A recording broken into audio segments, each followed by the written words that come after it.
very slow for some reason. So, Okay, now we're live. Good afternoon, or night, or morning, or wherever you are in the world. While we wait for everyone to join us, I want to introduce myself. I am Kevin Quinn. I am currently serving as the interim chief executive officer for the National Volunteer Fire Council, and I do serve the council as the first vice chair. I'm also a retired deputy chief out of Rhode Island in the United States, and I want to introduce our wonderful panel. I'm joined today by a fantastic panel of firefighters and rescue personnel from across the globe. Colonel Martin Cuculindi Yacarza from this great nation of Ecuador is joining us with the translator, Katrina. I'm also pleased to introduce Chief Ron Zarnicki, who is the Executive Director of the National Fallen Firefighters Foundation in the United States. We are also joined by Maria Berta and Dimitris Zervis of the great nation of Greece, the Hellenic Volunteer Firefighters Association in Greece. Pasquale Petrocelli is from Edelweiss in Italy, joining us. We also have Ivan Barbera and Maria Metcalf from the great nation of Malta. And we will also be joined by President Akamoto of the Japanese Firefighters Association. So we have a great lineup of some wonderful folks that are representing the fire service throughout the world. Thank you for being with us. I'd like to introduce, before we begin, the National Volunteer Fire Council is here to hold this discussion, and we're going to kind of unfold with the in knowing that the volunteers of the world have come together to work through a pandemic the past 14 months. We've had our challenges, but we've also had some great benefits throughout the learning and sharing that we have this opportunity today to bring solidarity. And we're also looking at being so resilient of what we are as a fire service. So thank you, ladies and gentlemen, for being here. The NVFC is the leading nonprofit membership association representing the interests of the volunteer fire, rescue personnel, and EMS providers in the United States. And we are here to provide information, resources, and initiatives, and to be able today to share information beyond the boundaries. So thank you for being, again, joining us from wherever you are in the world today. We appreciate your tuning in for this 1 hour of solidarity amongst the fire service. International Firefighters Day is May 4th every year. Tragically, in Australia, a number of years ago, in 1999, there was some losses of some fire service personnel, and the International Firefighters Day came through that, out of that event. And we celebrate and recognize the work and the camaraderie that we have throughout the world with firefighters throughout each of our nations. And International Firefighters Day is there just to kind of bring us together for this moment in time because of the brother and sisterhood that we have in the fire service. It does serve strong, and the bond is true. So we wanted to recognize today and come off this pandemic, knowing that there are better days lying ahead as we are getting our nations inoculated. Our COVID rates are going down throughout most of the world. And we're starting to see a little bit more transition of better economies and a growth, and also seeing some of the betterment of the nation and the world's population. So we've seen such horrific information and loss of life, but we have been there. The fire service, the volunteers, the career firefighters, and the military and the wildland have all worked throughout this pandemic, and we will reign as we go forward. So thank you again. We'll also talk about some of the goodness that has come through with the pandemic, and especially in education, and the silver lining of being able to be virtual like this. And we have been able to get some great training and education throughout. So let us begin with the President Akamoto of the Japanese Firefighters Association has sent in a clip because it's a 12-hour difference. And I think President Akamoto was unable to join us live, but he has sent in a video. We'd like to share with that first, and then we'll take it from there. So Matt, let's run that President Akamoto clip from Japan.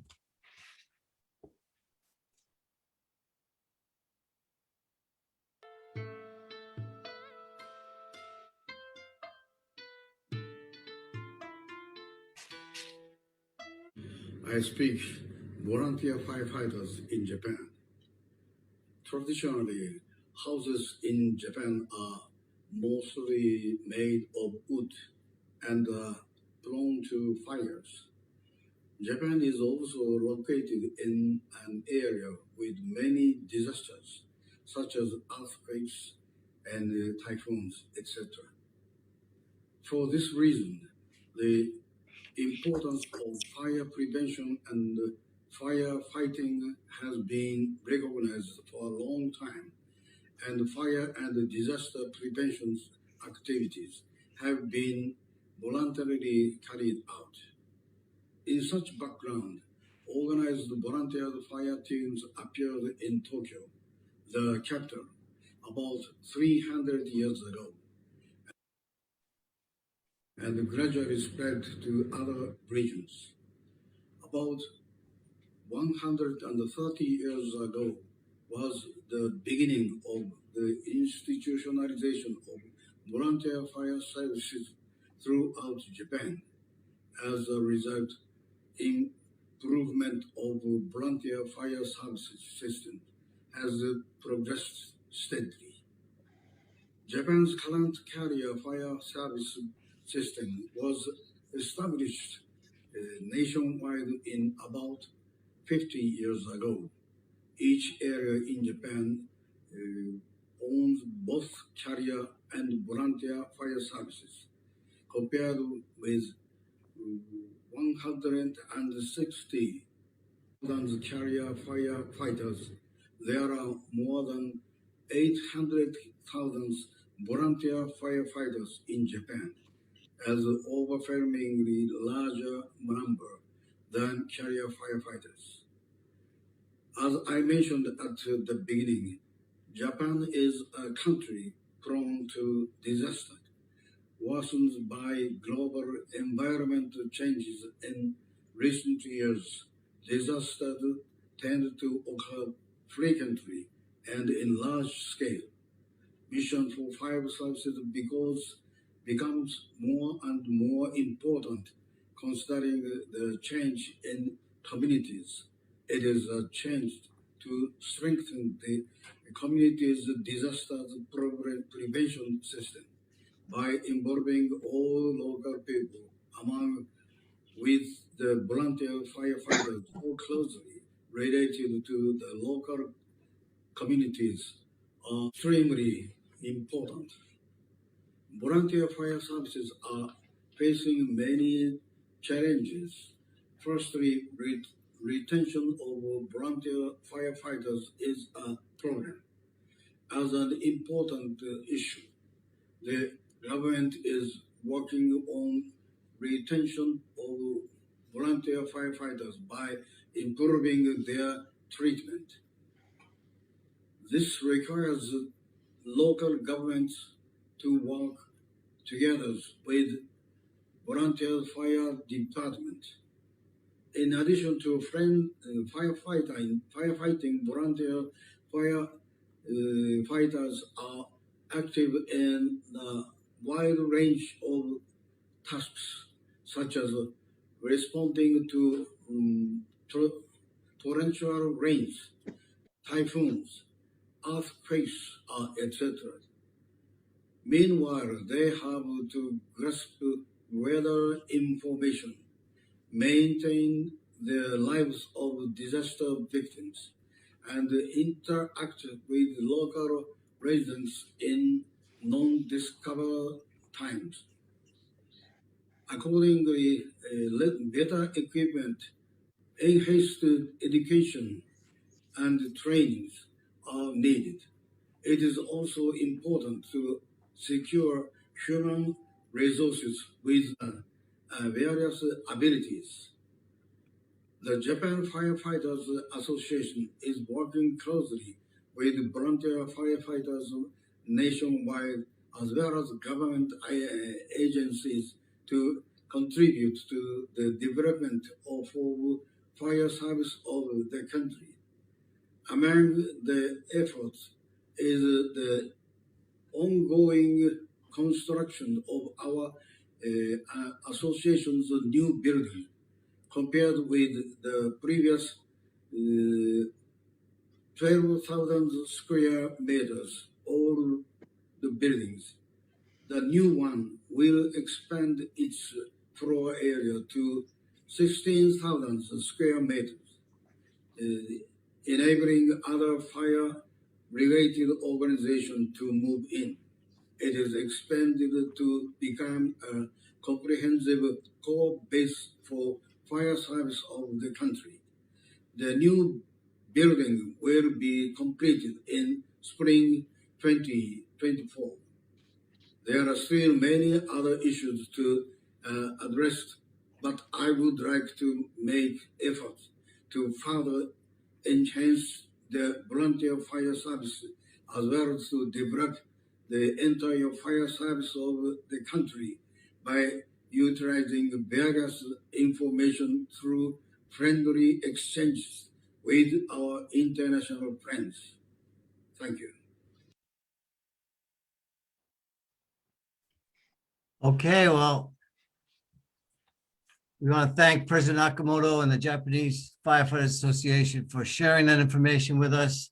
I'm gonna now do, we'll kind of like take a little round robin. I'm gonna start with Chief Zarnicki from the United States. If you would, Ron, just kind of give a briefing of what you see and I'll pick up where you leave off. Okay. Thanks, Kevin.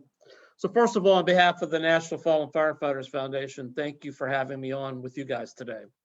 A little bit about me. I started my fire service career as a volunteer firefighter just outside of Pittsburgh, Pennsylvania in the United States, and then did 24 years in Prince George's County as a career firefighter. And then when I retired, I moved to the Eastern Shore of Maryland, where I'm a volunteer firefighter again at the United Communities Volunteer Fire Department. Some of the issues that we face, I just heard as well, is recruitment and retention, funding, adequate communication capabilities within our volunteer fire service.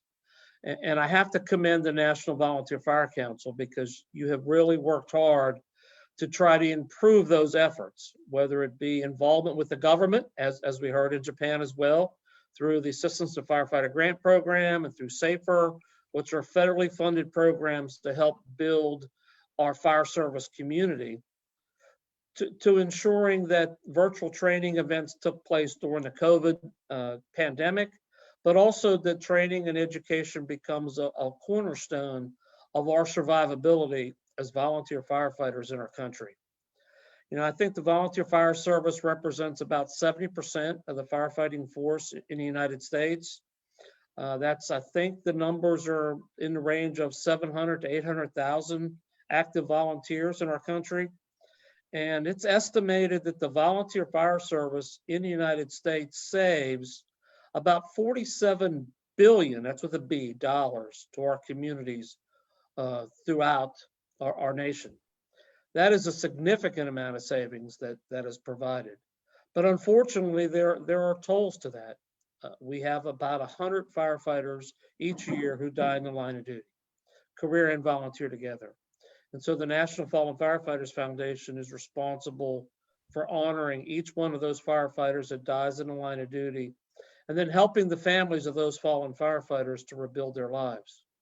And I'm happy to say that the National Volunteer Fire Council serves on our board of directors. As a matter of fact, Chief Quinn is our representative who helps our board manage those cases each year, as we do a national memorial service in Emmitsburg, Maryland, which is the home of the National Fire Academy, where the National Fallen Firefighters Memorial is located.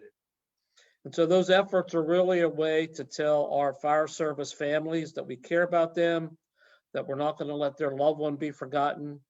But most of all, we appreciate the sacrifices that the fire service makes each and every day in keeping our community safe. From the standpoint of the pandemic, Kevin, I know you wanted to talk just a second on that. The volunteer fire service is out there responding each and every day, providing fire suppression, prevention, education, and emergency medical services to people affected by the COVID pandemic. And unfortunately, as of today, 179 firefighters and EMTs have died as a result of COVID complications. That adds to the 100+ names that have died in the line of duty in years past. So there's a lot of work to be done. Kevin, I'm going to let you pass on the baton and talk a little bit about some of the great things the NVFC is doing. But again, I want to thank you for having me on this webinar today. Thank you, Chief Zarnicki. I appreciate that and all of what you do with the foundation. I do want to kind of pick up where Ron left off from the United States perspective. And I think as we listen to President Nakamoto, I think we'll find a lot of themes that are very similar in every nation. And Ron hit upon those highlights, but also what I heard President Nakamoto stating was the disasters that they face in Japan. And if we look at our fires in America are down, our number of actual fires are down, but our calls, our response has tripled in the recent years because of natural disasters that we face in the wildfires and the hurricanes and tornadoes and any kind of weather conditions that have changed with the global warming and everything else going on. So we are an all hazards response crew every day, 365. And when we look at the 69% of all firefighters in the nation in America are volunteers, they're out there doing all kinds of responses. Fires are down, which is a good thing, but we're still losing lives, as Chief Zarnicki said, line of duty, but also citizen lives. We lose 7 citizens in the United States every day to residential fires. So we have our work cut out. And we're just pleased to be able to share some of this information and be able to exchange some ideas and build better relationships in the fire service globally. So let us move on with, I'll call on Dimitris Zervis and Maria Britta as translating from Greece and the Hellenics out of Greece. So Maria and Jimmy, you're up. Hello, everyone. On behalf of the Hellenic Volunteer Firefighters Association, I would like to thank you for inviting us today. We are proud members of the NVFC, and we are honored to be among colleagues from all over the world today. The Hellenic Volunteer Firefighter President and the board members of the association. I would like to introduce Dimitris Zervas, who would like to say a few words about the view of. Hello.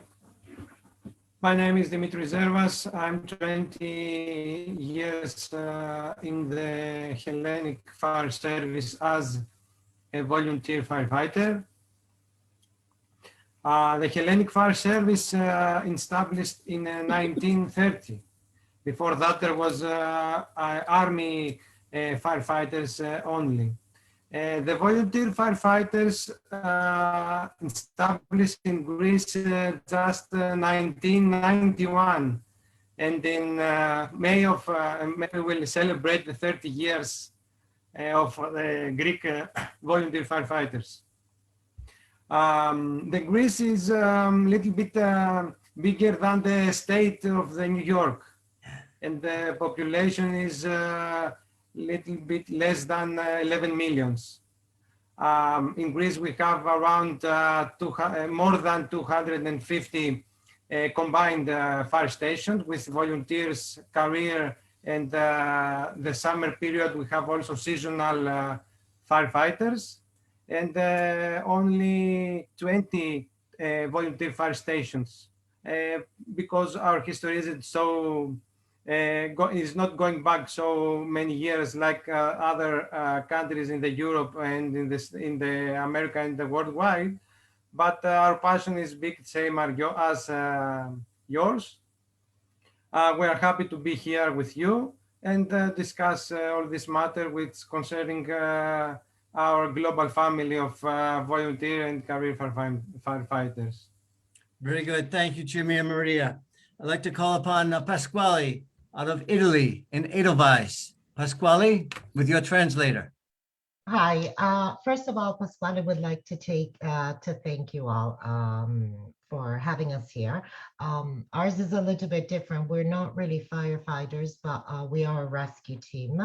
The civil protection here in Italy, as it is today, was born in 1982 to provide for the country an organization that was able to mobilize and coordinate all useful national resources and guarantee assistance to the population in case of difficult emergencies. There are about 4,000 associations operative here in Italy for a total of 800,000 volunteers in civil protection. The role of volunteers is fundamental during an emergency. The function of the voluntary support is among the first to be activated and is structured in administrative office and coordination of the voluntary. The administrative office manages the arrivals and the departures of the volunteers, their dislocation in operative zones. It manages the material and means of transport, and it provides organizational and administrative support. The coordination obtains and makes executive the need of the operating rooms, summons all the activated specialized groups. It identifies the resources to distribute to the volunteers. It supervises the logistics of the operators. It activates national and regional coordinations and coordinates with other authoritative institutions that manage the bank data of the organization to make them operative. Thank you very much, Pasquale. Thank you for being with us today. We Thank you appreciate that. again. Thank you. We'll come back to you. Next, I'd like to call upon Colonel Martin Cuculen de la Cosa from Ecuador. He is the president of the organization de Barbaros Americanos out of Ecuador. Colonel? Okay. Buenos días, mi nombre es Martín Cucalón, somos del Cuerpo de Bomberos de Guayaquil, Ecuador. Guayaquil es una ciudad con 3 millones de habitantes. Good morning to everyone. Thanks for the invitation. And I'm talking on behalf of my boss, Colonel Martin Cucalón. He wants to thank you. And also he is saying that we are from firefighters department in Guayaquil, and we have a population of 3 million in Guayaquil. Guayaquil. Somos 1,800 bomberos voluntarios y 500 bomberos pagados. We are 1,800 volunteers and 500 firefighters paid. Toda la administración de bomberos operativa es voluntaria y existen personal de bomberos en todas las 50 estaciones que trabajan voluntariamente por la ciudad y fuimos fundados en 1835. We have 50 state fire stations, and all the chief of the leading is volunteer in Guayaquil, and we were founded in 1835. La ciudad fue quemada muchas veces por los ataques piratas y aparte tuvo muchos incendios, 2 incendios muy grandes en 1896 y 1902, que eso hicieron crecer mucho el voluntariado de bomberos en la ciudad de Guayaquil. The city was born because of the pirates at the beginning, but then we have 2 great fires in 1896 and in 1902. Eso fortaleció el crecimiento de los bomberos voluntarios en la ciudad, dándoles una gran importancia dentro de Guayaquil y dentro del país. That improved the operation of the firefighters, and that is because people have so much important to the volunteers. They gave the importance to the volunteers. El Cuerpo de Bomberos de Guayaquil es el más grande del Ecuador y uno de los más grandes de América Latina. Guayaquil Fire Department is the biggest fire department in Ecuador and also in South America.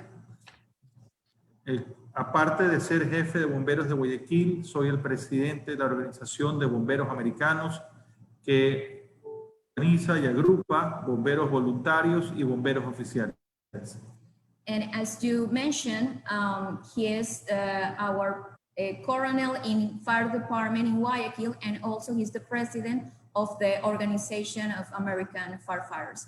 And it's a group of volunteers and also officials, firefighters. You have any questions or?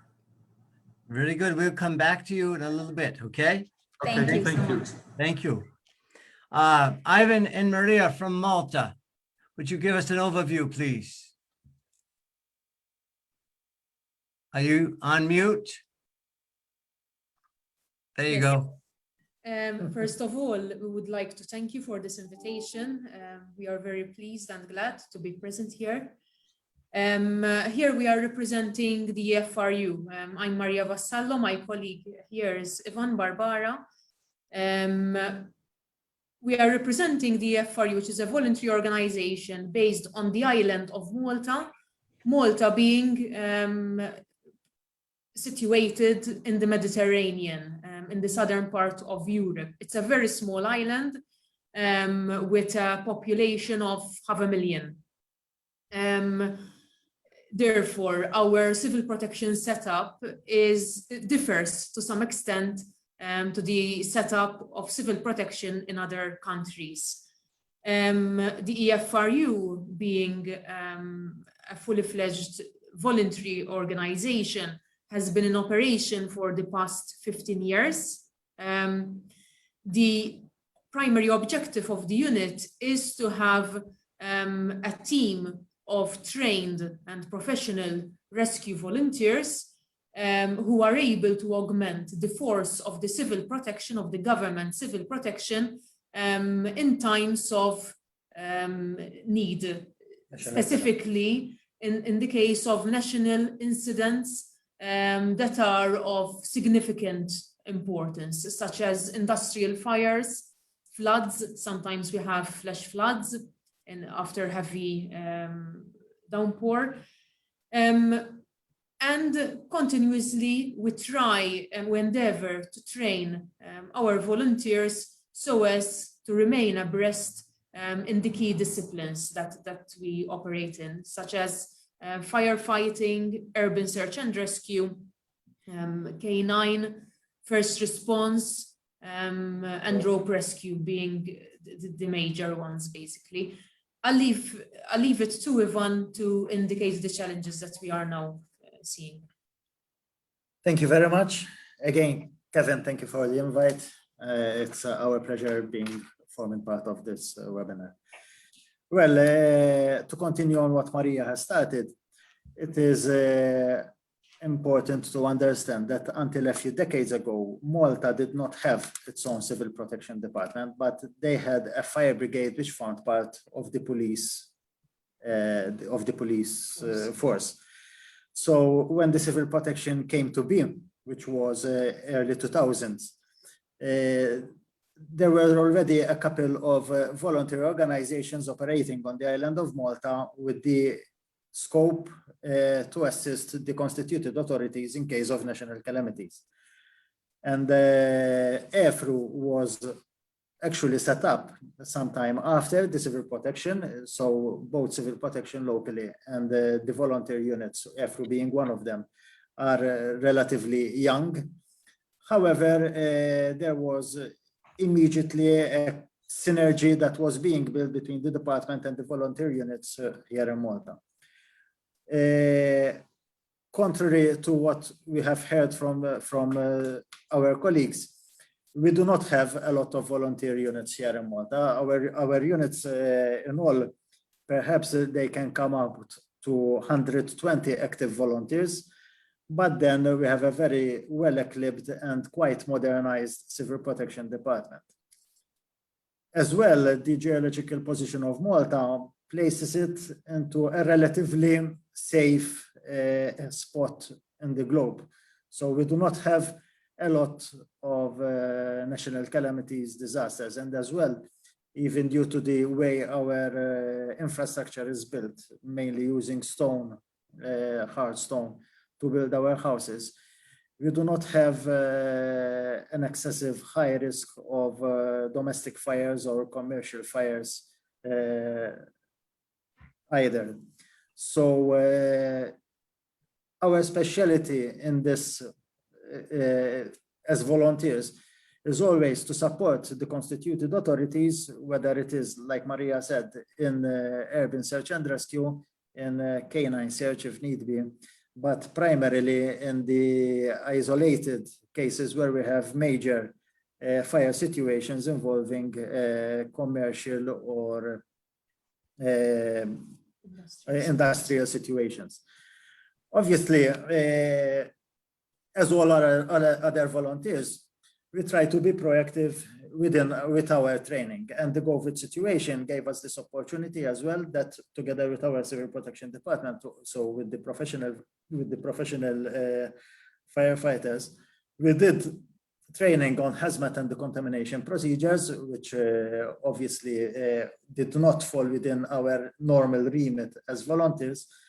But especially a year ago, when COVID was still something to be scared of, just to think about it and to talk about it, our government took all the necessary actions that at the time were deemed necessary, and that was to call on the volunteers as well to assist both on the medical side and even on the civil protection aspect of things, and had everybody trained to be able to assist if the situation went from bad to worse. Obviously, with the limitations and restrictions that we had with the COVID, some of our regular meetings with all the volunteers were a bit limited. So we as well adopted to digital and online training using the various platforms that are available today to keep our volunteers always in action and prepared. As was said by our colleagues today, part of the challenges that a volunteer organization like ours encounters on a regular basis is the recruitment, the retention, and the funding. And unfortunately, part of our main funding comes through funding opportunities through the European Union and through other mechanisms that our country works with in the European Union. And due to the fact that some of these are time-barred, we had the misfortune to lose funds which were already granted to us. So we actually had to abandon certain projects midway or at the beginning of them due to funds being recalled, because obviously there was travel involved, there was training involved, that we could not adhere to the target dates because of the restrictions of the COVID. However, through being part of a very small country, it's always challenging. Rising to the occasion, it's always challenging, but being a challenge for us, it is not a problem, because even in the past, we have tried to come abreast. Our thing now is that when we see the waves coming, instead of trying to swim on top of them, we just surf on them, and that's how we are going. And that's how we are going ahead. So I appreciate that. I appreciate that, Ivan and Maria. And you guys kind of hit upon the next question I was going to ask everyone, and then that is, what are the challenges? And you just answered them greatly from Malta's perspective. So thank you. So I'm going to go back to the Colonel at Ecuador and ask, what challenges are you faced with today in terms of the volunteer and the rescue services that you provide in your country? Lo más importante para nosotros es hacer crecer más el voluntariado en el Ecuador. Guayaquil es muy fuerte en voluntariado, pero en el resto del país no hay muchos bomberos voluntarios, y eso es algo que tenemos que hacerlo crecer. Okay, what the challenge that we have is that we need to increase the volunteers in all our country in Ecuador. Guayaquil is strong in that part, but we need to increase the numbers around our country. Las provincias o los estados de la costa tienen bomberos voluntarios, pero las provincias de la sierra y del oriente ecuatoriano no tienen bomberos voluntarios. Okay, the regions in the coast, we have volunteers, but in the mountains, we don't have a lot of volunteers, and also in the forest. So we need to increase the volunteers around our country. Okay, very good. Thank you very much. Thank you. Pasquale from Italy, what challenges do you have with Edelweiss? Thank you. As far as the finances that the Civil Protection Department has here, one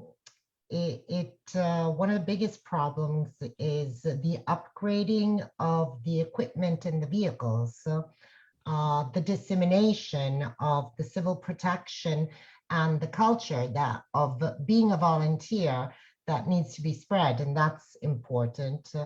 And another big problem is the improvement of technical preparation of the volunteers. As far as another problem that we have is the finances. The contributions are granted within the limit of annual appropriations for this purpose.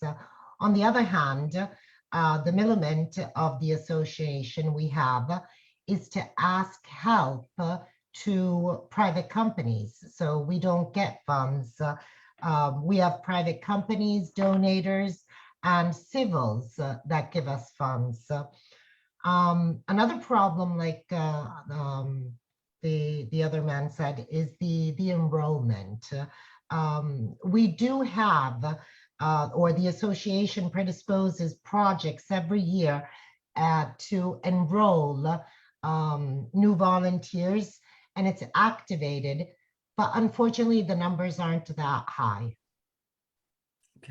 Okay, very good. Thank you very much. Thank you, Pasquale. Jimmy, Dimitris from Greece, what about the Hellenics? What are you facing for challenges now? Well, there have always been challenges that still exist. One of the problems, one of the challenges we have always faced, volunteer firefighters always faced, is the bureaucracy in certain decisions. Very good decisions and ideas take a long time to be implemented due to red tape a lot of times. At the moment, there are 12,000 career firefighters and 2,200 volunteer firefighters in Greece. Retention is a big issue, and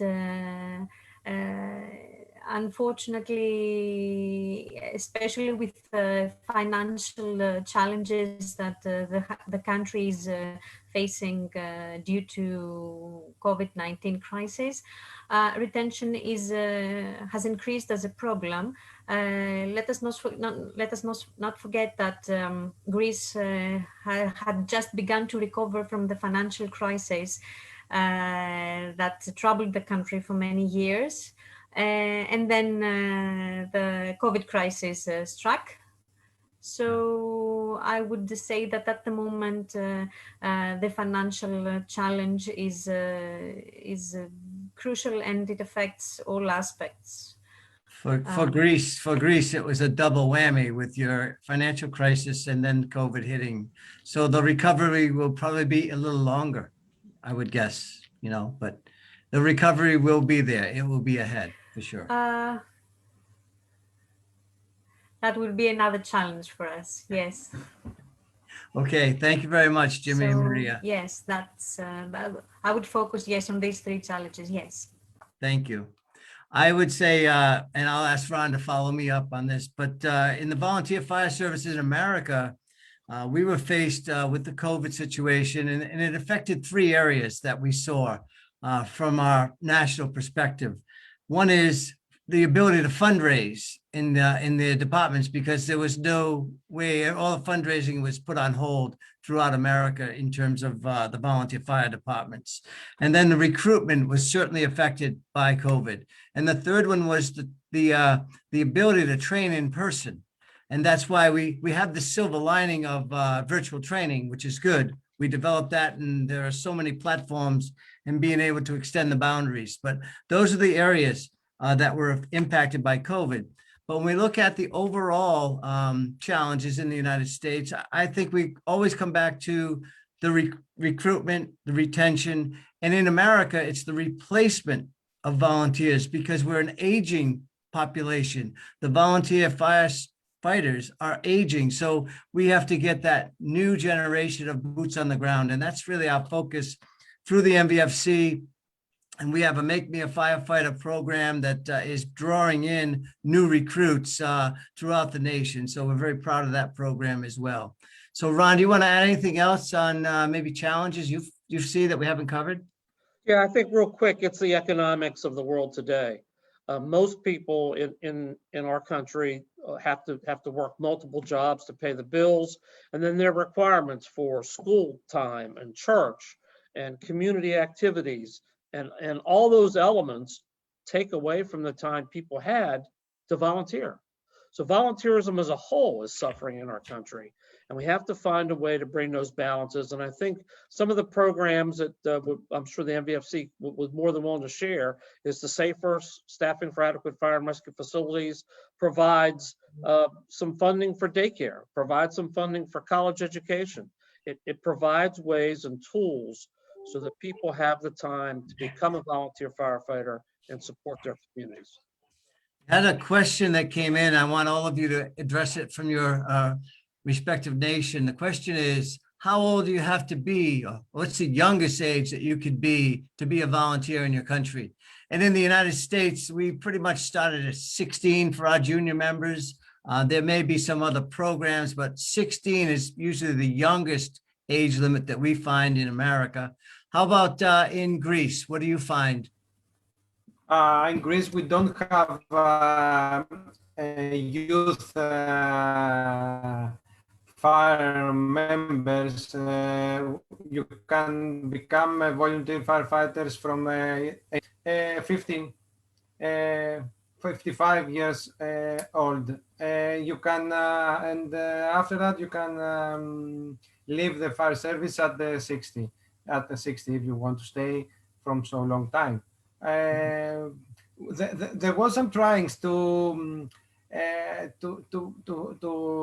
make some kind of youth local to innovate a small to visit the children and the child in the fire service. Some areas tried to put the seed in the youth.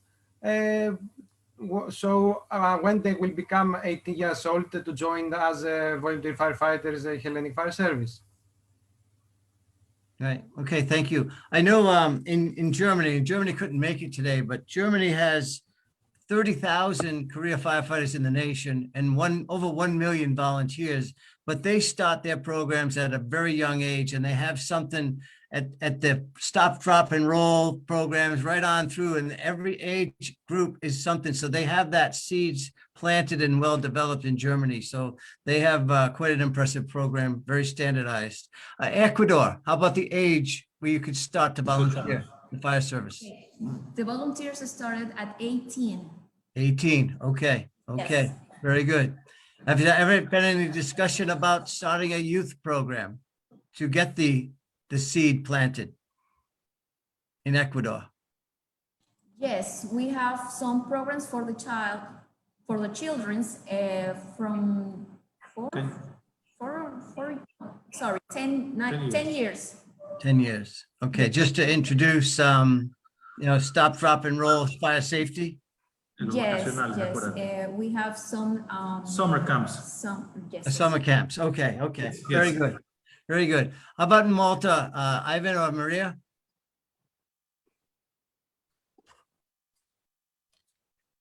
Muted. All right. Well, our normal recruiting age is 18, as 18. with most other countries. However, over the last years, we have started participating in a lot of training programs with schools and institutions, including the university. Okay. And some of these training programs oblige the students to do 20-hour and some programs even 50-hour voluntary service. So when we are having these youths over for the training experience and they get exposed to what we do, the training, the discipline and everything. And usually the age there is 16, slightly younger or slightly older. And we have managed to retain some of these students after their normal obligatory volunteer time that they were obliged to do. And today they are members within our team. Obviously, they're not 18 years old, so we treat them as youths or as cadets, but we are getting a very good experience from our youth section as well. Great. Obviously, these people, because they start so young, they get being a firefighter or being part of a voluntary team more as a vocational call rather than just doing a voluntary thing because they have a free Saturday or a free afternoon that they can spare. So potentially in the near future, we hope that these young volunteers will grow up to be professional volunteers, and some of them might as well decide to join the occupational full-time firefighters within the country. Yeah, we find the same thing here in America, where the volunteer fire departments, many of them are breeding grounds for career firefighters, you know, and that's we expect that to happen. So, but we do want to hold on to some. We want to hold on to some. All right, and Pasquale, in Italy, in Edelweiss, what is your youngest age that you allow? Nell'Edelweiss l'età più giovane è 16 anni. In Edelweiss, the youngest age is 16. Sono nella logistica. In logistic, obviously. Nei 18 anni diventano operativi. At 18, they become operative. E arrivati ai 65 anni ci mettono a riposo. And at 65, we have to retire. Oh, Pasquale, 65. Be careful. Pasquale, we will soon come to your party then. We will soon. Tra poco veniamo per la celebrazione del tuo compleanno. Okay, we'll come to your party, Pasquale. All right, we're closing in on 50 minutes right now into this. I wanted to kind of ask one last question, and maybe we go around quickly on this one. What is it that we could do worldwide to help each other? What could we do to exchange or share or provide information? Do you see any future at exchanging and growing and helping one another from nation to nation in the volunteer fire service? That's the question. Who would like to go first? Nobody. Nobody wants to go first. And I will select. Pasquale from Italy, you're on the screen. Yeah, You're going first. We can be first. It would be helpful to create partnerships with different associations where we can exchange information, programs, as well as maybe we can create annual drills so that we can improve our intervention and formation standards. So that would be helpful. Good ideas. Thank you for sharing that. Thank you for going first. Thank you. Jimmy and Maria. Jimmy and Maria, go ahead. Yes, definitely mutual trainings is a big step to exchanging knowledge and furthering collaboration. We've been lucky to have participated in fire training state of Rhode Island.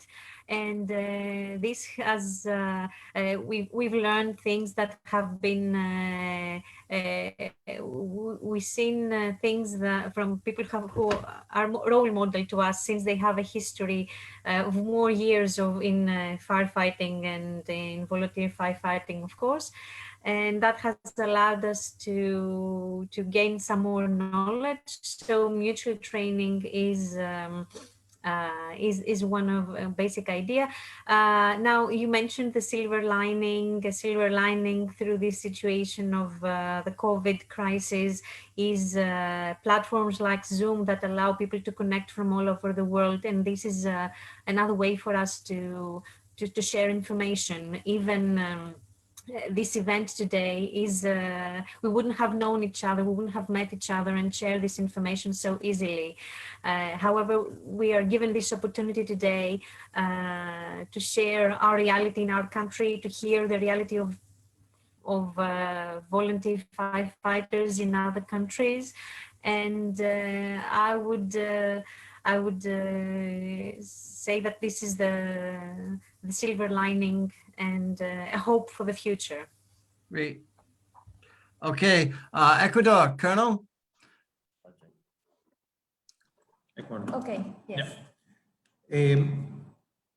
La Organización de Bomberos Americanos ha encontrado en cada país a sus mejores instructores, y esos instructores se permiten capacitar a los otros instructores de los otros países, y eso nos ha permitido crear una red de capacitación muy grande y sin costo en toda América Latina. Okay, as firefighters in South America, Organización de Bomberos Americanos, OVA, we have been working in training for all the firefighters in South America. For example, we train some instructors, and they train all over the countries in South America for free. And that is what have been working during these days, and that is why we founded the Organización de Bomberos Americanos. During the last 10 years, we're doing that job. Was a very, very big job, and we have very good results with that. Right, right. I know Phil Stillberg helped you get started, I think, about 10 years ago. So the trainer program is working well. Very Yes. good. Very Thank you. good. Ivan, Maria, Malta? Yes, over here, actually, even through this call, we've got an example of the EFRU, our organization, and also Edelweiss, who are also here present, who are both part of EVOLSAR. And there was also collaboration with the MVFC as well. EVOLSAR is the European Association of Civil Protection Volunteer Teams. The core of the teams are European-based, are based in Europe. However, we are also open to other organizations. We believe a lot in sharing ideas, sharing of methods, twinning, one-to-one twinning, bipartite twinning, and also networking on a larger scale. We do believe that in the current situation, we could have opportunities of starting to develop certain twinning and networking opportunities online through the platforms that are available and that now we got used to them. And using such platforms, we could start planning for a long-term training and collaboration program. I believe that we could take certain induction training and sharing of certain methodologies online. We could also plan for certain tabletop exercises and ultimately plan for in-person practical training, practical workshops, larger scale simulations. Some simulations we were already doing through EVOLSAR, but of course during this COVID period we had to put those on hold. But we do see the opportunity of both bipartite twinning and also larger scale networking which could be taken on a global level. Great ideas. All of you, great ideas. I'd like to kind of give some closing thoughts. And again, I want to thank all the panelists for being on today. I want to also thank our audience for joining us for this hour. Special thanks to the National Fallen Firefighters Foundation for co-hosting with the NBFC to put this on. And I think we just heard, maybe this is something we do more of, so we can kind of bring our goals together, our common goals, and the training and that virtual silver lining that's out there. So more and more that we have open communications and sharing of ideas, and maybe we find the best practices and we put them out there so that we're not reinventing the wheel. Maybe it's already there and we're just not aware of it. Maybe it's happening in Ecuador or someplace that we're just not sure. So I want to thank each of you again. We will place contact information in terms of the organizations and the associations on our website or on this. This will be available. We'll post that up on the NBFC website through the page on the recording. But again, I want to thank each of you for joining us today. And I want to just open it up with the last minute if there's any questions that any of you have or any final comments. Go ahead, Tina. Okay. Colonel. As Bomberos Americanos, South America firefighters, we have online training also, and we train like 200,000 people in virtual training In the last 2 years. 2 years. Yeah, great job. Again, my compliments to your service, your leadership, and the fact that you are sharing so much knowledge with those volunteers. Thank you very much for all you do. And thank you for being with us today, all of you. With that, I'm going to close it out. And it looks like I got about 12 seconds left. So Matt Odom from the office, National Volunteer Fire Council. Thank you very much, Matt, for setting this all up. You did a great job. I think we had a great turnout, and we certainly had wonderful exchange today. Thank you again, all. Be safe and carry on. Thank you. Thank you. Thank you. Thank you for everything. Thank you. Bye. Thank you so Bye-bye. much. We'll see you Bye-bye, all. everyone. Bye.